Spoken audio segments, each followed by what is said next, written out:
18ാമത് Anu memorial നീന്തൽ മത്സരം Pala Thoppan swimming അക്കാദമിയിൽ നടന്നു. കോട്ടയം ജില്ലാ അക്വാറ്റിക് അസോസിയേഷന്റെയും മുൻകാല നീന്തൽ താരങ്ങളുടെയും തോപ്പൻ സ്വിമ്മിംഗ് അക്കാദമിയുടെ സഹകരണത്തോടെയാണ് വളർന്നുവരുന്ന നീന്തൽ പ്രതിഭകളെ കണ്ടെത്തുന്നതിനായി മത്സരം സംഘടിപ്പിച്ചത്. അസോസിയേഷൻ പ്രസിഡന്റ് ബിനു പുളിക്കക്കണ്ടം അധ്യക്ഷത വഹിച്ച ചടങ്ങിൽ മാണിസിക്കാപ്പൻ MLA ഉദ്ഘാടനം നിർവഹിച്ചു. 18ാമത് അനു മെമ്മോറിയൽ അക്വാറ്റിക് ചാമ്പ്യൻഷിപ്പിൽ ഞാൻ എല്ലാ ആശംസകളും നേരുകയാണ്. കോട്ടയം ജില്ലയിൽ തന്നെ ആദ്യമായിട്ടാണ് ഇങ്ങനെ അക്കാദമി ആരംഭിച്ചതും സ്വിമ്മിങ്ങിലേക്ക് ഒരുപാട് പേര് കടന്നു പോകുന്നത്. അതിനുവേണ്ടി അതിന് പിന്നിൽ പ്രവർത്തിച്ച മുഴുവൻ പേരെയും ഞാൻ അഭിനന്ദിക്കുകയാണ്.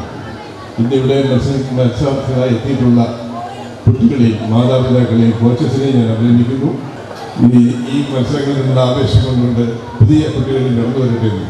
അതിന് നാളുകളിൽ രാജ്യത്തിൻ്റെ രാജ്യാന്തരങ്ങളിൽ എത്തിക്കാൻ കഴിവുള്ള കരുത്തുറ്റ പ്രതിഭകളായി മാറട്ടെ എന്ന് ആശംസിച്ചുകൊണ്ട് ഈ മത്സരം ഉദ്ഘാടനം ചെയ്യാൻ പ്രഖ്യാപിച്ചുകൊള്ളുന്നു. നന്ദി, നമസ്കാരം.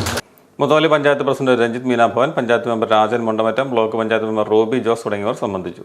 ദേശീയ സ്കൂൾ ചാമ്പ്യൻഷിപ്പിൽ 3 സ്വർണം നേടിയ കെവിൻ ജിനു, പരിശീലക സൗമി സിറിയക് തോപ്പിൽ എന്നിവരെ സമ്മേളനത്തിൽ ആദരിച്ചു. അസോസിയേഷൻ സെക്രട്ടറി TJ ശ്രീകുമാർ കളരിക്കൽ, മാത്യു ജോസഫ് തുടങ്ങിയവർ നേതൃത്വം നൽകി. മുൻ ദേശീയ നീന്തൽ താരം അനുവിന്റെ ഓർമ്മയ്ക്കായി നടത്തിവരുന്ന ഈ മത്സരത്തിൽ ദേശീയ മെഡൽ ജേതാക്കൾ ഉൾപ്പെടെ 200-ലധികം നീന്തൽ പ്രതിഭകൾ പങ്കെടുത്തു.